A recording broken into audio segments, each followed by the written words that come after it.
3, 2, 1. Roll red, upright track red. Turns and shoots,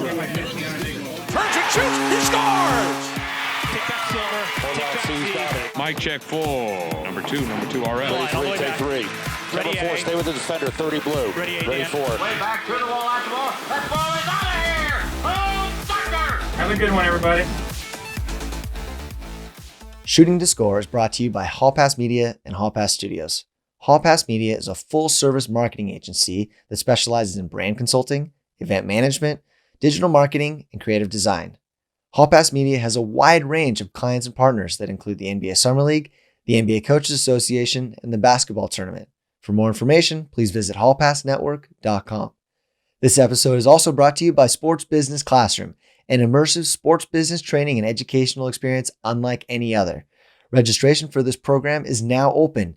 The experience is a one-of-a-kind learning opportunity for anyone interested in the sports industry, specifically the business of basketball. For media professionals, this is a unique opportunity to enhance your sports business intellect and network with some of the brightest minds in the field. If you dream of one day landing a job in sports or wish to advance in your career, this program will allow you to show the right people that you have what it takes. Sports Business Classroom combines the best of all worlds into a single package. It's great academics, it's hands-on experience, and immersion at the Las Vegas Summer League. You can check out all the details for the 2020 program at sportsbusinessclassroom.com. And if you're at all interested, make sure to apply as soon as possible as this program will fill up. Again, the URL is www.sportsbusinessclassroom.com. Welcome to episode 11 of Shooting to Score. If you're new to the show, I talk to a different guest each week about a specific area of sports video production. We go into how they got their job in the industry, tips and tricks for succeeding, and resources they use to grow in their career. On this episode, I talked to a guest who did what most of us who are working in the sports video production field are trying to do: pursue a dream job. For the last 13 seasons, Domenick Satterberg has been a freelance cinematographer for NFL films, a job he sought after shortly after high school. During that span, he's worked 22 Sundays a year on the sideline of NFL stadiums around the country, including 10 Super Bowls. In our conversation, we talked about everything that goes into his position, from how to get the job, to techniques for shooting football, to the equipment he uses.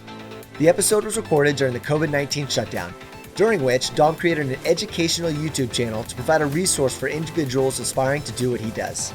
So if you want to learn more about anything you hear in this episode, he most likely has a video on there covering it.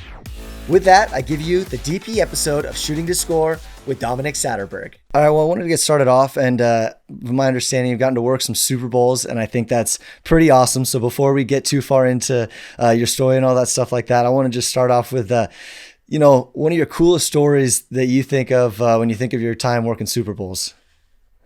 Oh, man. Yeah. So, I mean, anybody who was in the building for Super Bowl 51, I think it was 51. Yes. Super Bowl 51, the Falcons and Patriots, when the Falcons are up 28-3. And I was posted up on the back line of the end zone, running my butt off between the end zones. And as the game goes on, of course, halftime happens, and then that third quarter just kind of explodes with points. You just start doing the math in your head, and you're like, wow. And then with every score, you're just trying to figure out the math. Like, can they actually do this? And, of course, it was the first Super Bowl to ever go into overtime. And, I mean, just to be in the building, as a lot of Patriots fans weren't, because a lot of people left after halftime. And I was paid to stay there, so I stayed there and kept shooting. And it was just, there wasn't a spectacular play that I captured or anything that I can remember. Just that whole experience, though, to be in the building with something that memorable happening, the biggest comeback ever, first Super Bowl in overtime. Like, I mean, I'm not a huge Patriots fan. I don't think a lot of people are. I mean, there are a lot of Patriots fans, but the Falcons could use a Super Bowl too. Right. But it was just great. It was classic Tom Brady, Cool. So, yeah. Cool. That's awesome. I want to just get to learn more about you here through the next little 45 minutes, hour or so as we talk. And, going back to I want to know how you got into sports broadcasting in particular, and, in sports in general, were you coming out of high school as an athlete or anything like that? Or was it to get to work in sports was the goal and that's how you found video, or was it video that led you to sports? How'd that work for you? Yeah, I think it goes back to 6th and 7th grade when I was in when I was playing football here in Fresno, California. And then in 7th grade, I hurt my knee skiing, and I did not play football anymore after that. So I've got a couple screws in my knee from like a skiing accident when I was in 7th grade. So that halted the football hopes and dreams. But I always had it in the back of my mind. I'd love to be able to kind of get into something to do with sports. At that point, I didn't know you could hold cameras on sidelines and things like that. So going through high school, took a video production class in my junior year of high school, which caught the bug for video production. And then senior year really hit it hard. Like, man, I want to make movies. Like, I think this is cool. And then still didn't know much about NFL films until I was in junior college. I went to a small community college in Santa Maria, California called Allen Hancock College. And it was there. And at that point, my dad was a season ticket holder at the 49er games. And so on occasion, he'd invite me up and I'd go with him and we'd watch the 49ers play at Candlestick Park. And that's when I was really getting into, okay, how can I make a career out of this starting in community college? What's the end goal? And to literally put the binoculars on from the upper deck and look down at all the camera guys on the field and see the guys with these big black NFL Films sweatshirts on. And the one thing I noticed is that they didn't have cables coming off the back of their cameras like the broadcast guys did. And then when I dug a little bit deeper into what NFL Films was doing and how what they do, I mean, this is in 2002, 2003.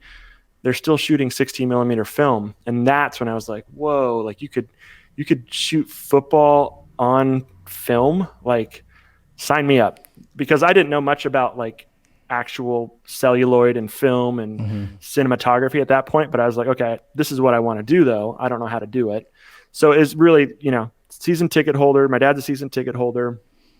And then watching these guys on the sidelines and then spending the next 4 years throughout college, transferring to Art Center College of Design, getting my BFA in film.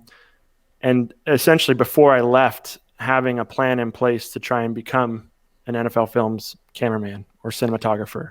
And that started with an internship immediately after film school, which I got into, which is a whole nother story.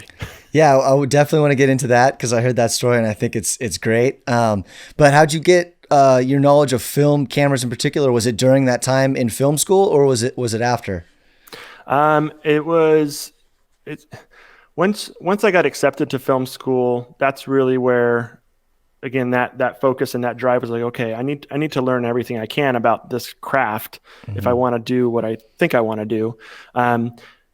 In community college, I really was focused on editing. This was in 2001, 2002, 2003, and that's when Final Cut Pro first came out. And so I was first one, like at the Apple store trying to get my copy of Final Cut Pro back in the day. And so I've been using Final Cut Pro since 2002, I think. So I would classify myself as an editor in community college. And then you get accepted to film school and I could go down the editor route. I could check the box. I want to be an editor. I'm going to spend a lot of money going to film school. Might as well learn something that I really want to learn, and that's cinematography. And so it was at Art Center where I really dove into film, cinematography, lighting, and that's, you're spending a lot of money, might as well get what you can out of it. And so Art Center was really the place where I dove into cinematography. And then when you want to be a sports cinematographer at a small private art school in Pasadena, there are not too many opportunities. We don't have a sports team. We're not a Division I school. There's no athletics happening at all. So then it's just trying to, that really the internship was that point to say, okay, this is going to hopefully get my foot in the door, because I didn't have a sports reel. I didn't shoot a lot of sports. In college, I shot a lot of commercials, a lot of short films, just anything I could, but none of it had to do with sports, which I think helped me grow as a cinematographer and helped, learn the craft of cinematography. But wanting to go down that sports route, that's where the internship was vital, absolutely vital. Cool. So then, yeah, let's hear about that internship. Can you tell me that story? Yeah, I mean, 2006, I graduate from film school. I had actually, the way Art Center works, you can graduate in the fall, you can graduate in the spring, summer, wherever you are in your path, you can graduate at the end of that term. And so I was able to essentially finish in 7 semesters or 7 terms. And that was at the end of summer of 2006. I get accepted to the internship at NFL Films in the camera department. And by this point, I had done so much research, watched so many old films. I learned the camera guys' names because, there's a small group of people that do this. And I dove headfirst into, okay, who are these guys and how did they get to where they are? And it's all based out of Mount Laurel, New Jersey. So I knew no one affiliated with NFL Films prior to this internship. Anyway, so do the camera department internship completely unpaid in 2006 and never say no. Like I never said no to anything. Like, hey, I moved out there, loaded up my truck, moved out to Mount Laurel, New Jersey. And that was my goal. And I was going to try and make the most of it because I was paying $800 a month in rent to rent like a 2-bedroom to rent a single bedroom in a house in New Jersey. So I needed to make the most of it. And I never said no. So, hey, Dom, do you want to drive the van to New York City and work at the league office? We're doing a shoot there. Okay, yeah, sign me up. Hey, Dom, we're doing this. Hey, Dom, we're doing that. And then they start to realize that I could load film. Then they start to realize that I could shoot a little bit. And so throughout that 6-month internship, I did everything from drive vans from New Jersey to Chicago. I did loaded film on the sidelines. I shot press conferences after football games. Like I did anything and everything. And I think that just helped build the trust of the people who were eventually going to hire me after the internship. There was no job for me after the internship ended. They always go kind of on a hiring freeze after the football season. So there's nothing they could offer me at that point. So I moved back to California. And then it was 2007 when I started trying out for NFL Films on the West Coast. And that's where my sports shooting began, which would be the football season of the 2007 football season. How did that tryout work? Did you use your NFL Films connections to at least get you on the sideline or get your foot in the door for that? Yeah, well, they wanted to see some football before the football season, which was very interesting. So the internship ends. Now we're in the spring of 2007. There's no football, but I did find arena football. And if you've ever seen an arena football game, they play in a hockey rink, essentially. It is not 100 yards. So anyways, I was able to find arena football, and I'd send the video in to the higher-ups, and then they'd keep working with me. I probably shot, 5 or 6 arena football games here in Fresno, Bakersfield. And that was just pure calling the PR guy and say, hey, can I get a credential? And, just working my way in that way. I had no affiliation with NFL Films at that point. I was just trying to get to shoot football. And then, so I do the arena football, and then they send me a film camera. So then I've worked my way up now where they're going to ship me a 16 millimeter film camera. And now I'm going to shoot arena football on film. And I do that, and then they review it, and they say, man, we really want to see what you can do out of the 100-yard field. And I was like, it's June. There's nothing going on. And then they left it at that. And then I found one. So in the city of Fresno, there's a city-county all-star game with all the high school players who aren't going to usually go on to college because they don't want to get hurt. But it's like that final game. Once they graduate from high school, they're going to play a city-county all-star game. And I said, hey, can I keep this film camera for like one more week? I found a real football game here in Fresno. And so I shot that. And that's when I got asked to shoot the preseason of the 2007 football season. And I shot 5 preseason games in 4 weeks here in California, 2 in Oakland, 2 in San Francisco, and 1 in San Diego. And it was the last one in San Diego I was driving to when I got the call from the former VP of cinematography, Hank McElwee. And he said, hey, next week you're in Seattle. And so that was awesome because I didn't even make it to the 5th game yet. I still went to the 5th game and shot it, but I had already known like, okay, I'm in for week 1 at least. And that's the thing.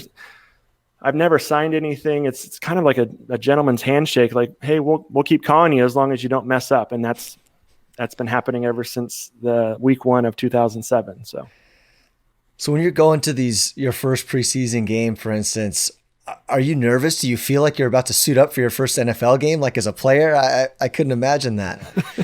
Yes, you are. And you're going to put that vest on that everybody wears. And you're at that point, they sent me a film camera again. And now I have no assistant. I have no helper. I'm loading. Luckily, I was very familiar with loading film. So I was loading my own magazines. And when you shoot tryouts, they're not giving you these fresh, pretty rolls of 16 millimeter. You're getting these short-ins. So if it was normally a 400-foot roll, you're going to get 125 feet on this roll, and you're going to get 96 feet on that roll. And it's just the short-ins that are left over from the season. And so it's just not – it depends on who the AC was who packaged it. Did he do a nice job? Is it nice and tightly wound? Anyways, so you're loading all these short-ins. You've got 4 magazines. And you're just, so that's the stressful part, is trying to get to the football game. And once you get there, then you're loading all the mags with all these short ends, and then you shoot, and you're like, oh, I remember thinking like, wait, how do you shoot a punt? Like, where do you go for a punt? Yeah. And that's, you just learn over time, like where's the best spot to be. But it's a hustle too, because typically you're by yourself on the field. Of course, with a tryout you are, but even I've shot majority of my NFL games, I'm the only one on the field, and there's someone else in the press box. So you have free reign to go wherever you want, shoot whatever you want, but make sure you're getting every play, and you have no one's telling you what to shoot, which is really a reason why I love to shoot for NFL films, because there's no director in my ear. I just get creative, shoot every play, and the stuff that's in between the plays is really what NFL films is all about. It's that storytelling stuff. And so over the years, you just learn to get that storytelling stuff, because the plays are going to happen and everybody shoots the plays. But for me, the exciting part is during a TV timeout, or, when you can whip over to a fan that's crying in the stands or something. Like, those are the moments that I think NFL films has built their legacy on, Yeah, no, definitely. And NFL films is pretty epic and prestigious in the sports filmmaking world there. So, for me, it's something that I'm super interested in and love. So I would like to know a little bit more about your time there, but I think it's a good segue here as you talk about being on the sideline and those techniques, to go into that a little bit with you, and talk about, where do you stand on a punt? How do you decide when to move around and where to move, which sideline to be on, which, end line to be on, what have it. So, I listened to your episode on your YouTube channel about that, but I guess just start off that with, like, game starts off in the first quarter. Are you do you have a position you're always in? Does it depend on the situation? How does that work? Yeah, and so the majority of my career, I shot slow motion, 48 frames, 60 frames per second, ground level cinematography, and so again, I'm usually by in that instance, I'm usually by myself. Excuse me. So I'm usually by myself on the field, unless it's a bigger game. And then you start to get sync sound crews and sound men and other cameramen, or if it's a really big game, then you get some 120 frame per second shooters who come in, and now you're just a secondary slow motion camera. But for the majority of my career, I'm by myself on the field. And to me, actually, my newest episode that will come out at some point this week, whenever I finish editing it, is about where I position myself. So you're getting a sneak peek. Okay. But it really comes down to lighting. And so typical NFL stadiums, you could pick one, and I guarantee that both end zones, one end zone is going to be the north and one end zone is going to be in the south. And the sun goes, of course, from east to west. And so typically the away team is on the east side of the stadium. Some stadiums have it mixed up a little bit, but typically you'll find me on the visitor sideline, or at least the backlit side of the stadium. So I want the players to be backlit by the sun. I don't want the players to be in shadow and the fans behind them to be all sunny, right, because then it's just this yes, these cameras can hold because there's dynamic range involved. They can hold that, but it's just not as pretty. So if I can be on the backlit side, I'm going to be there 100% of the time. And the only reason I wouldn't be there is if there's more cameras and someone else wants to be there, and I'll go the other side. And then I'll make do with what I can on the shady side of the field. But yeah, 10 times out of 10, it's all about where is that sun going to be and where is that sun going to go. And most games start at 1 o'clock. And so everybody's going to start with the sun overhead, but it's those third and fourth quarters where that sun dips to the west. And now you're getting some really cool stuff that is all backlit, And that's where, that slow spiraling football coming right at you. You can close your eyes and you can think of all those shots. And that's, of course, all NFL films. And the good ones are all backlit. Yeah. Okay, so I got to learn this little, technique in one of my previous episodes. It was more regarding sports photography, so I'm interested to know if it translates to video. But for a bad team, you say this last year, your Redskins or something like that, your Dolphins aren't scoring very much, aren't moving the ball very far. You want to be 10 yards in front of the line of scrimmage. But for the good teams, say your Chiefs, whatever, they're going to be having more longer plays. You want to be 20 yards down the field because they're moving faster. Is it the same thing? The still guys usually always have a 400 millimeter on their hip, which is great. And so, you could really jump ahead of the Chiefs.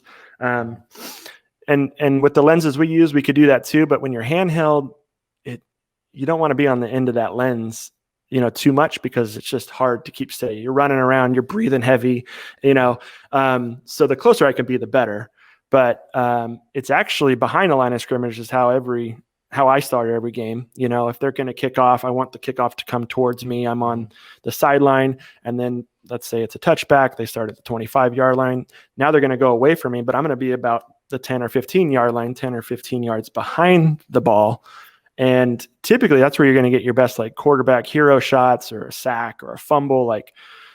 That's what you're hoping for in that situation. It's not until they start creeping towards the 50-yard line that I make a mad dash for the other side of the field, or at least the other side of the bench, and shoot them coming towards me. And I've just found that gives me the best options. I went early in my career, man, sometimes I'd be on the other end of the field and they're at their 25. And especially if they don't sustain a drive, it's just not, you'd want to try and give the editor something to work with every play. And being on the long end of your lens for an entire series is just not going to give anybody any good stuff. So that's where a hi-hat comes in handy if you are going to do that. But not a lot of us shoot with hi-hats every single play. Handheld with a 23 by lens, I'm going to be behind the line of scrimmage until they start sustaining a drive, and then I'm going to get in front of them. But have I been burned with a 75-yard bomb? Absolutely.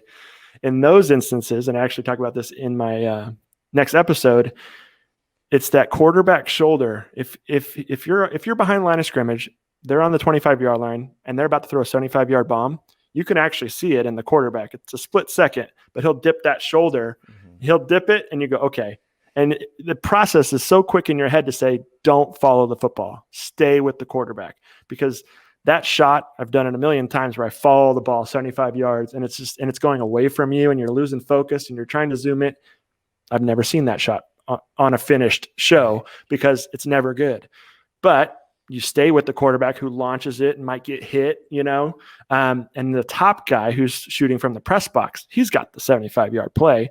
No one wants to see 75 yards at 60 frames a second. It's going to take forever, right? Mm-hmm. So staying with the quarterback in that situation is something I've learned over the years to say, okay, I don't need to follow the ball for every play, especially when they dip that shoulder. I'm going to stay right with the quarterback, and hopefully he gives me one of these yeses or hands up because they just scored or something. So you just got to learn when to go with the ball and when not to go with the ball. Cool. So talk about that when you learn. Did you learn that all just by doing NFL games? I know you mentioned, the semi-pro stuff and the high school stuff that you got to do right before you started, but were you just doing NFL from there on out? The majority of my career has been shooting NFL football. But because of that has opened the door for, there's a Netflix show called QB1, which follows high school quarterbacks all over the nation. I've been on a couple seasons of that. And so, but it's because NFL Films that opened that door. So now I can shoot for QB1. And then now with my current position at Fresno State, I do shoot Fresno State football. Not that I work for athletics, but I work on the university side of things. And that gives me the option to kind of shoot football when I can shoot football. Okay. So, I mean, yeah, it's learning essentially on an NFL field essentially is how my career has worked out. And it's feedback, right? So, I'll get throughout my career, I've gotten phone calls to say, hey, try this, try that. I mean, the amount of feedback that you actually get is very minimal, but you never make mistakes again, or at least you try not to. And you take that feedback. And I mean, I think when I was shooting those first tryout games, I got a little like Microsoft Word printout with time code on it that said, it gave me a DVD back, and they gave me a little, it was actually, I think Hank, the VP, sent it to me. As a man of very few words. And it was just line by line, like too tight, that's all it would say at that time code, 1 minute, 23 seconds, too tight. Next one, 3 minutes, 43 seconds. Stay with the quarterback, like just little things. And so you just take those and the best feedback you can get is actually watching the shows that are supposed to be using your footage. So the first time I get to see my footage is typically on Tuesday nights on Showtime at a show called Inside the NFL. And that's immediate, almost immediate feedback. I shoot on a Sunday, I don't see it till Tuesday night, but it's like, okay, why didn't they use that shot? Or what shots are they using? Sometimes it comes down to time constraints. They've only got 42 seconds to show the 49er highlight or whatever it is. But I subscribe to Showtime just for that show, because it's like, I want to know what they're using and what they're not using. But all in all, even if they don't use my stuff, they still keep calling, which is also another form of feedback. Right? Yeah, it's another form of feedback. Cool. Another episode, or get further into one of the episodes you've done already, but just game day procedures. I guess before game day, I want to know, do you do any research prior to arriving to the stadium on the teams, the type of offenses they're running, defenses, anything like that, just to be better prepared to shoot? What's nice, shooting regionally, I'll call it, so I stay pretty much on the West Coast, 49ers, Raiders, Seahawks, some Cardinals. I don't really dip into the Southern California teams too often because there's other crews down there. But shooting, and I think it helps to shoot the same team over and over, because you just start to learn their nuances. It's when, the Tennessee Titans come to Oakland, once every 8 years, it's like, oh wait, so, you just try to remember, like, what do the Titans like to do? So, we're all football fans. And so I'm watching, typically the morning of a game, I turn it on ESPN and I'm watching Sunday NFL Countdown. And I'm just kind of listening to the reports and who's in, who's out. We also get notes from producers prior to any game, just things to look out for. And those are very, very helpful. But again, the story line of every game shifts, of course, a million times during a game. And what is the story to tell? That's the nice thing. So we're not shooting for broadcast, gives you a little bit more creative freedom to kind of take those little storylines and go with it. And, again, sometimes I'll shoot slow motion and sometimes I'll have a sound man with me. So I'm on the bench more, like getting sound bites. And so, the 49ers are a good example from this past season, man. The defensive coordinator, Robert Saleh, I mean, he's a soundbite machine if you hang out with him enough, and so is the 49ers defense during this game, essentially stopping everything that the other team's doing. Well, if that's the case, you want to hang out with that defensive coordinator on the bench or on the sidelines and hear what he's saying.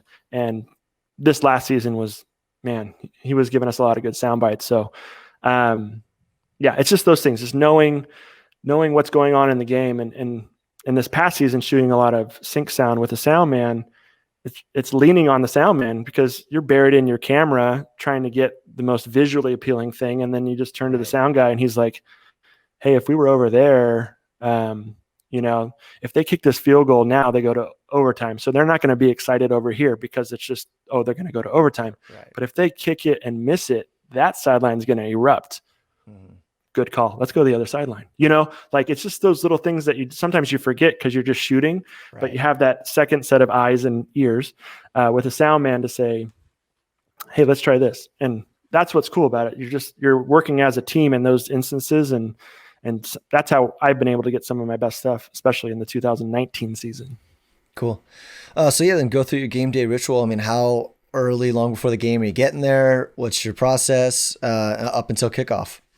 I learned as an intern,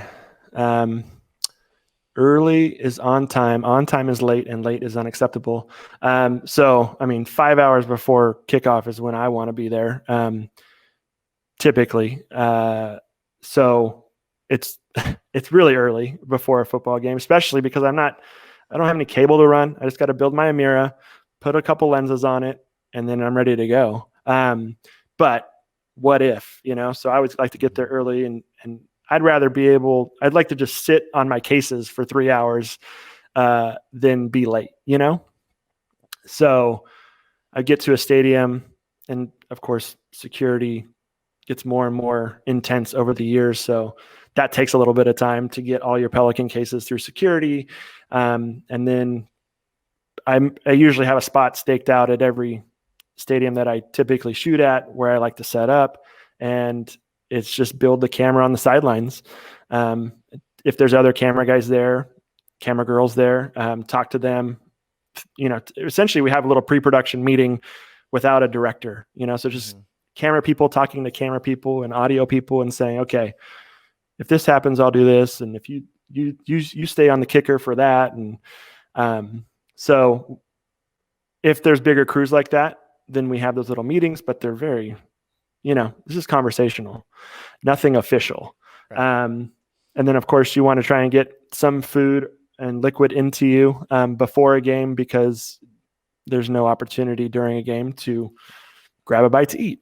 And so all the NFL stadiums have, of course, phenomenal spreads of food for the media. And so definitely take advantage of that before the game, but nothing too heavy. I mean, nothing's worse like to try and eat a chicken pot pie before a football game. It's going to be too heavy. Just get something in your stomach so you can work for the next 4 hours, and then have a nice meal at the airport after the game.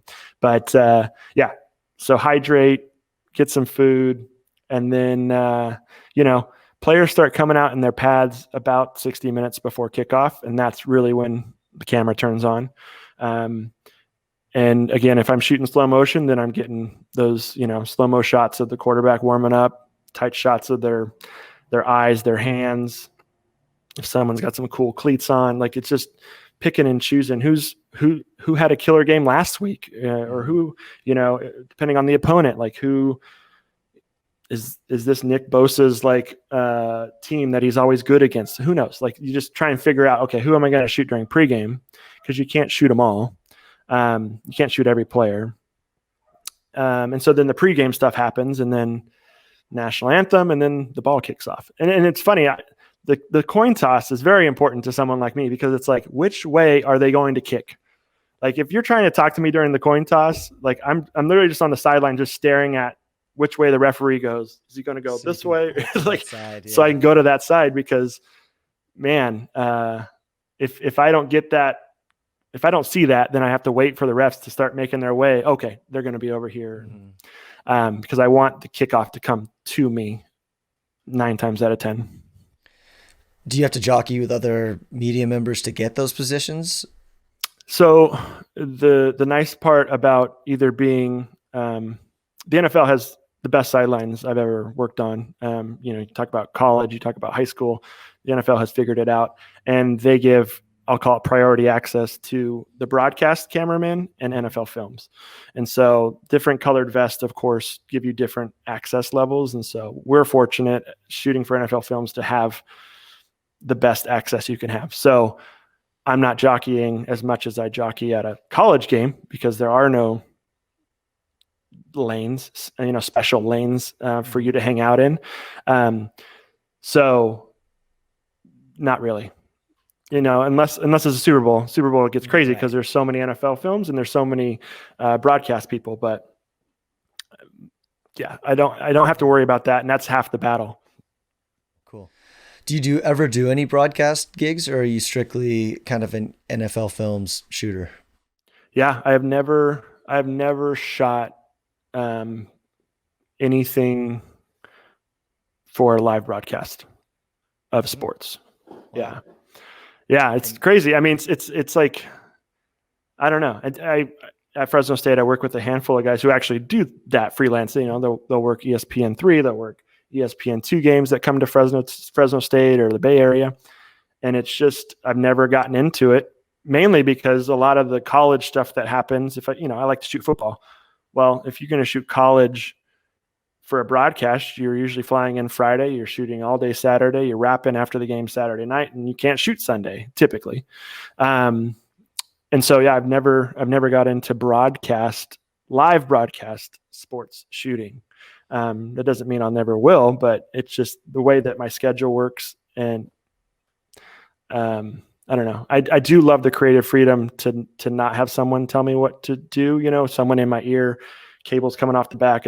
I don't know. The freedom to run wherever I want to run to without having to worry about tripping anybody is very nice. And yeah, I'm just grateful that NFL Films keeps calling. And if they ever stop calling, then I will definitely look at the broadcast side of things.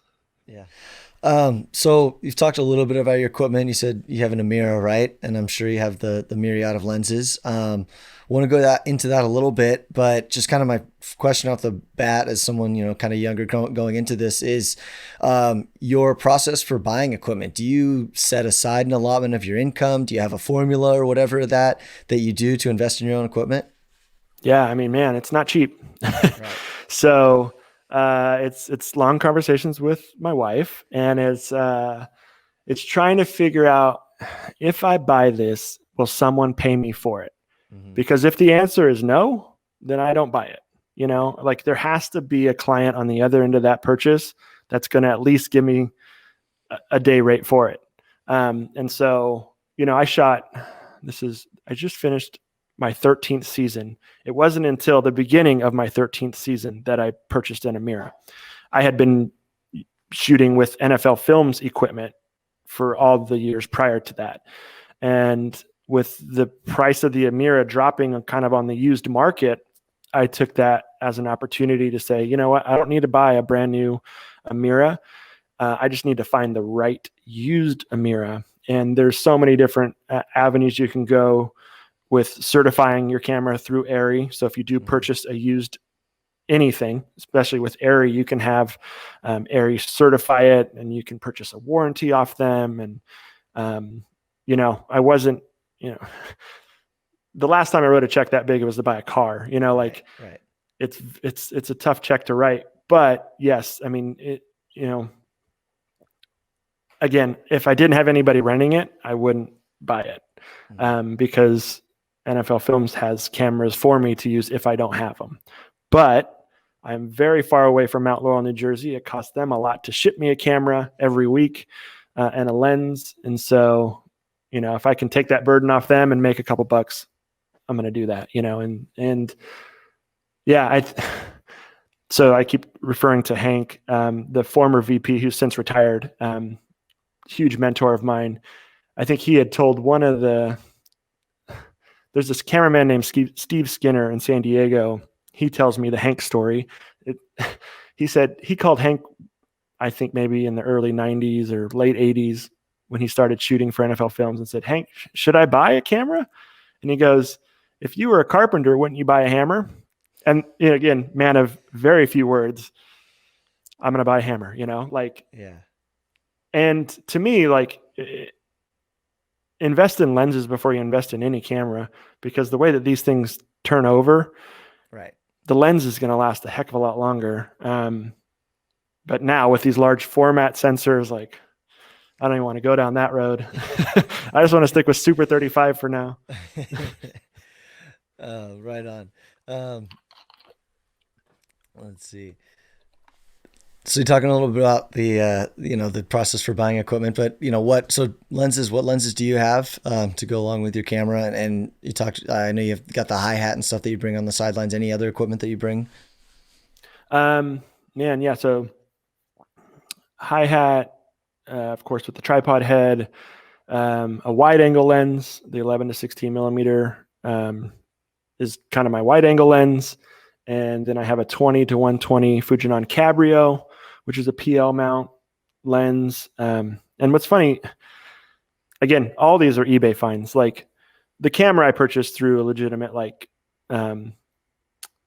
reseller of used cinema equipment, but the eBay stuff is trickier, because you don't know who you're buying it from. So you try and buy it from a reputable source, but I would never spend full price for all this gear that I have, because I'd have to sell my house. Like when you talk about full price, brand new gear, yeah, that's something I can't afford. But when you talk about used eBay gear and it works, I'm going to do that. So, and now I forget your question, but eBay is my best friend. But just the array of lenses that you got right now and what you're bringing to the field with you. So the wide angle 11-16 do close. And the reason I bought that is because when I would get my camera package from NFL Films, there'd be an 11 to 16 do close lens sitting in it. Okay. Well, looks like they like that one. Okay. There would always be a 22 by Fujinon or a 23 by Fujinon in the kit. Okay. They like that one. And then they tend to like, a lot of people like the Cabrio series 19 to 90 and the 85 to 300. But I went with the 20 to 120, a couple of reasons. The 19 to 90 is about double the price of the 20 to 120. The 20 to 120, the downsides to the 20 to 120 is that it has a half stop of light loss difference. So it's a T3.5 versus a T2.9. Okay, I don't need that. It actually has a longer throw. So I actually love the 20 to 120 when I shoot Fresno State basketball. If I had a 19 to 90, yes, I'm going to get that half stop of light, but I like that 120 on the long end. And again, I found a great deal on eBay for the 20 to 120. The other downside to when you start technically shooting on a true 4K camera, so the Amira is not a true 4K camera. The 19 to 90 covers the 4K ARRI sensor better than the 20 to 120. The image circle is actually smaller on the 20 to 120. Again, I am a 1080p high frame rate shooter as it sits today. And so 4K is not in my wheelhouse as for the stuff that I shoot and for the stuff that my clients want me to shoot. It's 1080p high frame rate. So I am interested to see some of this 4K high frame rate stuff that's coming out. But then again, now we're talking about larger sensors. And I'm going to need I don't want to go down. Well, you obviously have really extensive knowledge of your equipment and, your cameras, your lenses and all that stuff. Where you're learning this stuff, what are your resources you use to kind of gain this knowledge? The people in the building in NFL Films, there's equipment guys that do this stuff for a living, research the lenses. So I pick their brain. You shoot a playoff game in Dallas and there's just so many people there with so much information. So I just hang out and chat lenses and cameras with them. And then I just take notes and go, okay, this is, and you go to NAB and I see all the NFL guys at NAB and interested in what they're, who they're talking to and what they're talking about. And, we're in an interesting world where it's to put a 20-year-old lens on an area mirror, which is what we're doing. And we're doing that because of the throw of the lens. It's really perfect for football, but no other company wants to do that because they would just buy a cinema lens and put it on a tripod. But when you talk about handheld sports cinematography, like there's just it's so specific to the needs of what NFL Films does and what they've been doing for all these years. I mean, when I was shooting on my Super 16 millimeter cameras, of course, it was all NFL Films geared, but you're shooting with the same lens that I have today, but it's on what they call an abacus, which takes that 2/3 inch lens and blows it up to Super 16, which is not much. It's just a little bit of a magnification. But when you talk about blowing it up to a Super 35 sensor, now you need this big adapter with a lot of light loss. And anyways, it's very specific. The technical, I don't know. They have some very specific needs, and there's never, I mean, it's just optics, and it's like geometry and math. Like, you cannot make a lens that is that light and that small and get that much throw out of it when you're trying to fill these large sensors without an adapter. So I don't know what would happen if they ever wanted to go large format or shoot everything in 4K, because man, I'd need a bigger shoulder, or you'd have to run around with some type of setup. I don't know. Can you, just for me, I haven't heard the term throw before. When you say throw in a lens, what does that mean? Yeah. So, I mean, if I have is a 20 to 120, so 20 millimeters on the wide end and the 120 on the long end, I call that the throw. So how far can it throw me out on the field? Yeah, I don't know if it's a term I made up or if I've heard that before, but yeah, I call it throw. You know, how far can it throw me out there, and how close can I get to, you know, because you want to be here, right? This is NFL films, but you can't always get there depending on where they are on the field. Okay. No, it makes sense in the context you're using it. I just want to clarify that. So I want to switch gears a little bit more into terms of just kind of life and profession in general. Do you have anything that you do outside of your work, your day job, your NFL film stuff that you feel like, helps you creatively and inspirationally to get better? Man, I mean, I started out as an NFL films nerd. I'm still an NFL films nerd, man. Like, just knowing, you know, I could literally watch a show and figure out who shot it, you know, based on, you know, geography on who was probably at that game. But it's diving into the craft. It's diving into the industry. Like, I truly do love shooting football, and I like shooting for NFL films because it's so unique. And so the thing that keeps me going is seeing everybody else around the country who does what I do, which is a freelance cinematographer. And just, you know, when I see them, because one reason I love the playoffs is because it's the playoffs and one team goes home a winner and one team goes home a loser.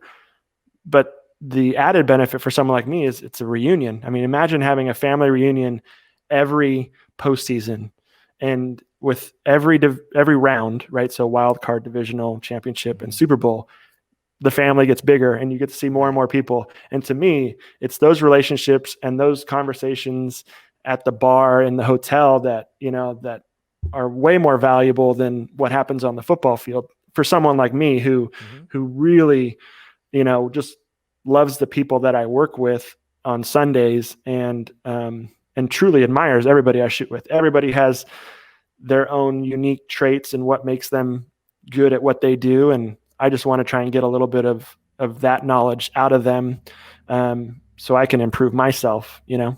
Yeah. You mentioned early on, and you're talking about now, all those people that you said are still with NFL Films since you've been there. Who were some of those people that, you know, you figured out their names, you said, as you were, you know, going through college and stuff like that, that you looked up to and that you still look up to and work with today? If you're shooting football, and you want to do it for a living and you want to shoot handheld on the sidelines, you need to know the name Donald Marks. Donald Marks, who just recently retired from NFL Films, is hands down the guy who invented the slow-mo spiral coming right down the barrel of the lens. Like, Donald Marks is the Michael Jordan of what I do. And so he was a staff cinematographer for NFL Films for decades, just recently retired. And so he's the Michael Jordan, you know? So if you're a basketball player, you want to be Michael Jordan. If you shoot handheld football, you want to be Donald Marks. And so it's Donald Marks. It's Hank McElwee, who, again, they all kind of retired at the same time. It's Bob Angelo, all these guys. I mean, essentially, once the Eagles won the Super Bowl, that was their final season. that era of NFL film cinematographers. And so now there's a new era. And it's just as exciting to me because now, I mean, there's people like Hannah Epstein, who's the first female staff cinematographer for NFL films. I mean, as someone who has 3 daughters himself, as I do, like, that's so cool. Like, yes, like Hannah, and she's one of the best in the building at what she does. If you give her an 85 to 300 lens with the 2x extender and put her at a Super Bowl, she just kills it every single time. So those are the people that, inspire me. Of course, all the staff guys currently and females, yeah, I look up to everybody. I still think I'm still that kid, at Candlestick Park with binoculars watching everybody. Yes, I get to now stand side by side with them on the football field, but I look up to every single one of them. Someone like Steve Skinner, who I mentioned, who is a freelancer out of San Diego. You watch The Last Dance with the Michael Jordan stuff. Steve Skinner shoots for NBA Entertainment, like he does the NFL films thing and he does the NBA thing. Steve Skinner, Dan Friedman, both NFL film shooters and also NBA Entertainment shooters. And so when I saw their name in the credits, I was like, yes, that's awesome. And to be able to chat with them since The Last Dance has come out, it's like they're just excited that it finally came out because they've been sitting on that footage for 22 years and now the whole world gets to see it. So yeah, I look up to everybody that I get to shoot with. Cool. And then what about other people that you look at, other accounts, blogs, what have it, that you look at for inspiration and as a resource? I had an episode on my YouTube channel about the off-road industry and kind of how I dabbled in kind of off-road marketing with a company called Trail Gear here in Fresno. Anyways, when I started working for Trail Gear in 2013, I learned about this guy named Will out of Connecticut. He owns a company called Heavy Metal Concepts and just absolutely kills it with his off-road cinematography. So Heavy Metal Concepts, hands down. I'll go to that page, every day to see what he's coming out with. Aaron Mendez, who is a movie operator out of Orange County. Love his content because I don't know how to run a movie, but if I ever had any questions, I'm going to call Aaron Mendez. Totally look at his Insta page a lot. Curtis Morgan, like I've met Will. I've never met Aaron. Curtis Morgan, I wish I could meet. Started out in kind of the Red Bull Films game and a whole bunch of snowboarding documentaries and films. But now, like, he's got into this like photography of like the moon and the galaxies. I don't even know how he does it. Like, usually I could stare at something and go, oh, okay, I know how they did that. You look at his stuff and you're like, I have no clue how he's doing this. So is he the one directing the Travis Rice films? Yep. Oh yeah. Okay. So I'll check out. I love Curtis Morgan stuff. And Tyler Adams, or his company's called TA Films out of North Carolina. Look up TA Films on YouTube and watch.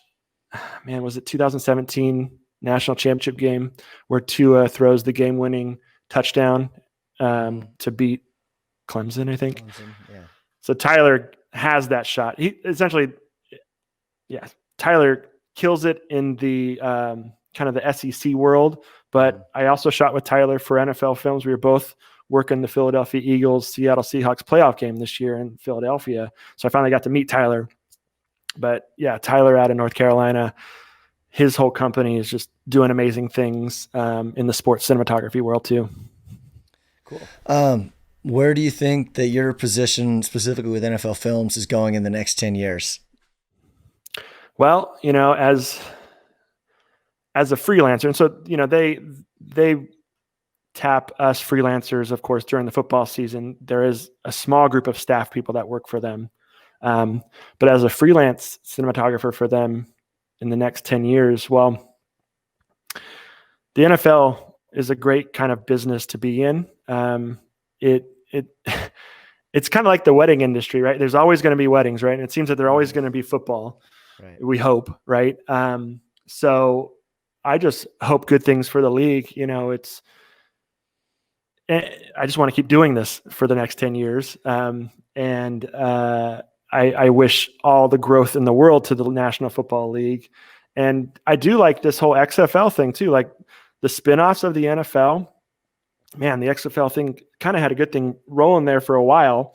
And they did it right, where they kind of partnered with the NFL and kind of in certain ways, but to have springtime football, now we're talking. So in the next 10 years, I'd hope to see leagues like the XFL blossom and people like me help capture those events, you know, because I work at Fresno State Monday through Friday all year long. It's the fall during the weekends when I get to do all the cool stuff with the NFL.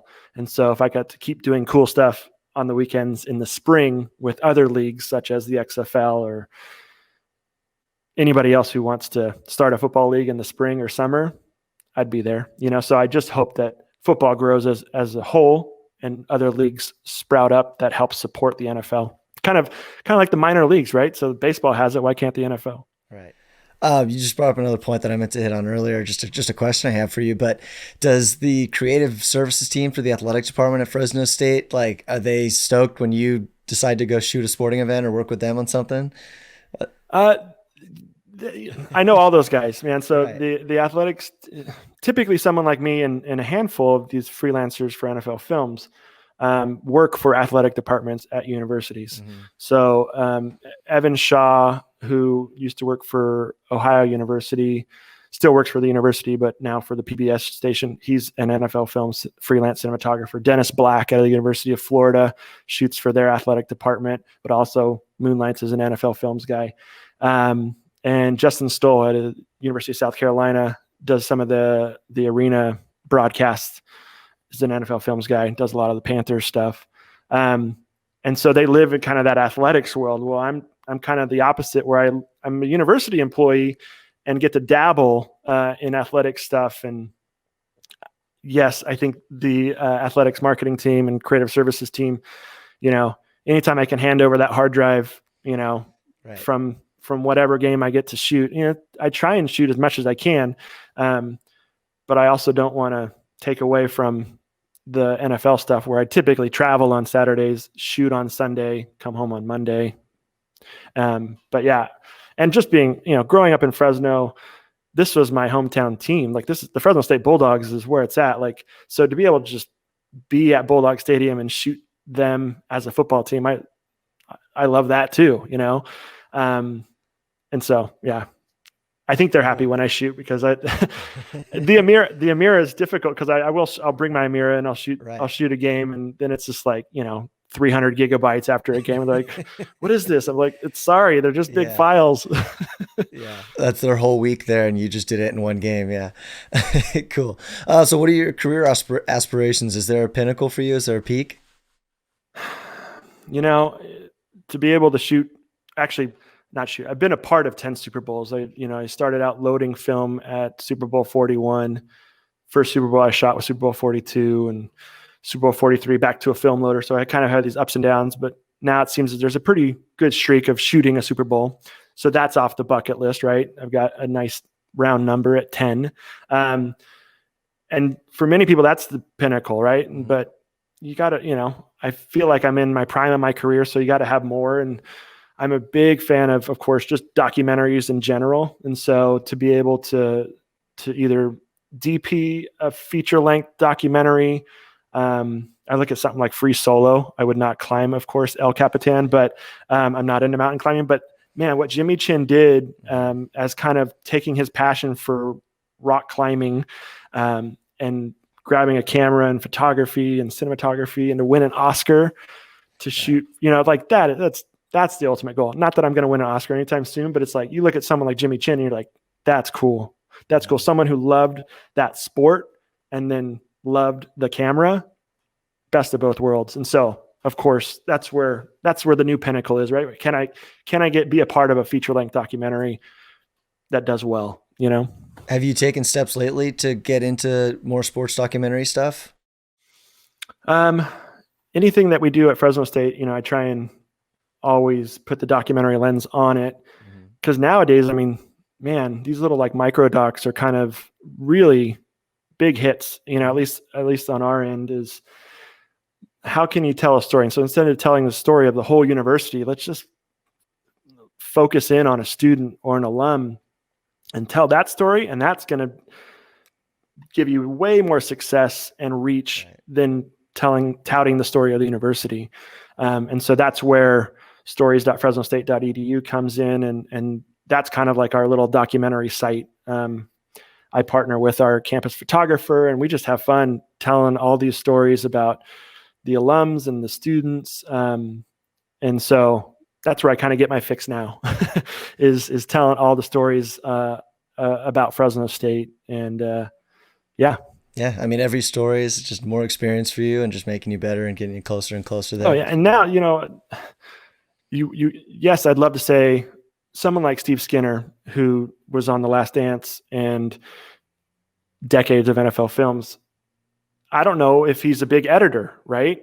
But in today's world, like someone like me or like you got to know it all, and if you want to continue to grow, so the editing is another huge thing. And to have that editor mindset when you're shooting sports or shooting anything is, priceless, because maybe you're not going to be the one editing it, but at least you can know what you need to make a decent story. And so being someone who shoots and edits all the stuff for Fresno State for that stories website is, that's just making me a better filmmaker in the long run, Totally. So this is a question I ask all my guests, just to kind of put it in perspective for everybody out there. What's your biggest struggle right now professionally? Having 3 kids is tough, but anyways, it's not that. There's worse things in the world than having 3 kids, but it's that balance. It's work-life balance, right? So man, if I was 23 again, I could just travel the world and go shoot whatever I wanted to shoot. But I don't want to move now. Like we've got a home base here in Fresno, and so there are things that are going to probably hinder me professionally, but on the family side of things, like that's where it's at. That's what you want to, now you've got children underneath you to that you want to help grow and cultivate and have them, do great things, better things than you've done. And so there's a balance. And to me right now in my career, I strive to do great things, but the family comes first. Today, if you were to ask me this when I was 26, it would have been, no, I'll do anything. I'll travel to anywhere in the universe to do what I want to do. But, so it's not really a struggle. It's just more of a shift in the career focused person versus the family focused person. And it's like, you got to try and navigate both, and I'm learning how to do that now as a dad of 3, and it's really fun. Any advice you have? You've given a ton of great information, but any specific advice for anybody that's looking to be a shooter for NFL films one day? The tough part about football, I was just thinking about this too before we got on today, especially someone who has 3 daughters, it's hard to shoot a football game because football games don't happen every day. Right. There's a lot that goes into it. There's pads and there's it's hard to be on a football field and capture what you want to capture. So shoot as much as you can when you can shoot it, whether that is that arena football, which I don't think exists anymore, or any type of football you can shoot, because that's just going to make you better. And it is an interesting sport. You can't say, oh, well, I shoot baseball, so I can shoot football. It's just different. It's a different mindset. So the more that you can shoot football, get onto those high school fields, get onto those community college football fields, work your way in, shoot some stuff, and build a reel. There are people for NFL films on the freelance side of things who've gotten a gig because they have a great reel.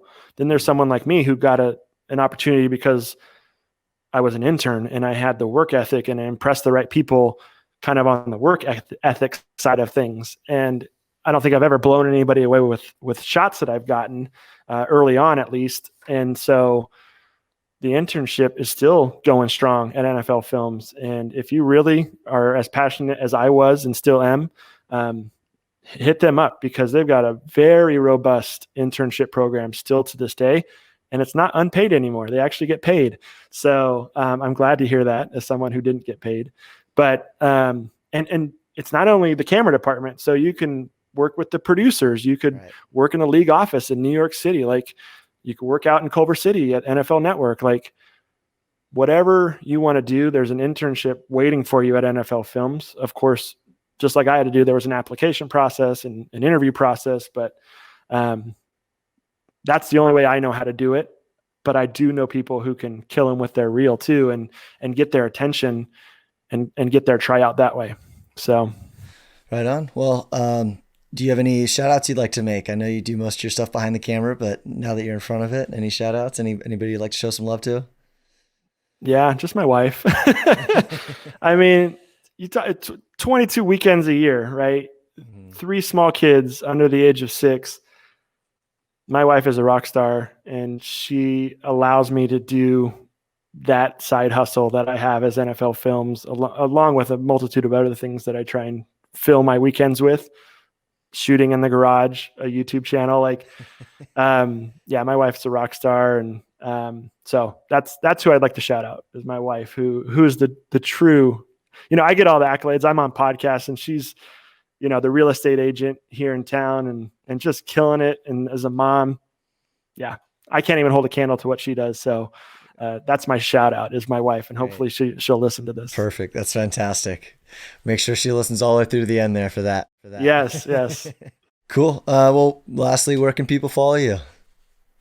Yeah, I mean, I have a website, domthedp.com, and that can link you to all of my avenues. You can search YouTube for Dom the DP. Hopefully it pops up by now. I've got 8 videos up there now. It's a small but strong audience, And then Dom the DP on Instagram. I also have a sports_cinematographer handle on Instagram, which is specifically just for all the cool behind the scenes sports shots.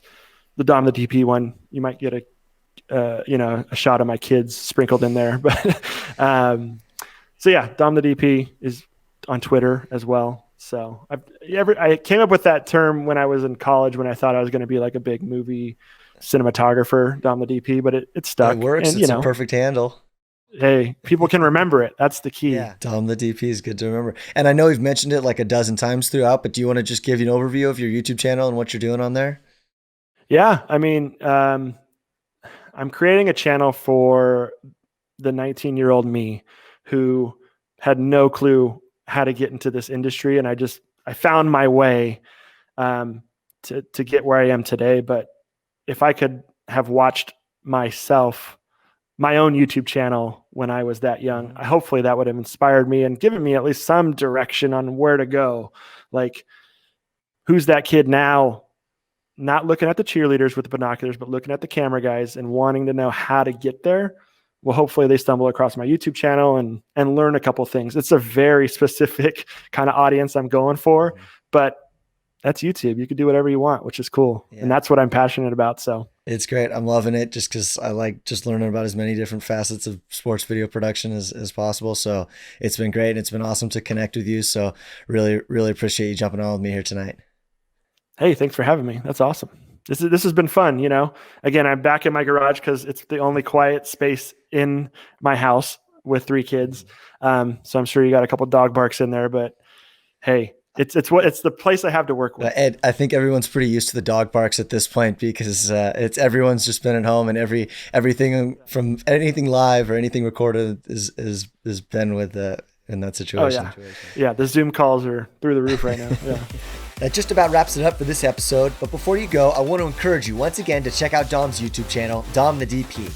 And if you're listening to this during the COVID-19 shutdown, I want to emphasize the value this time can be for learning new skills. Whether it be through listening to this or other podcasts, checking out YouTube tutorials, or reading blogs and forums online, this is a perfect time to continue to get better each and every day. Check out the show on social at Shooting to Score on Instagram and Twitter. And if you liked what you heard or watched, hit that subscribe button and leave a review. Thanks for joining me today, and I'll see you next time.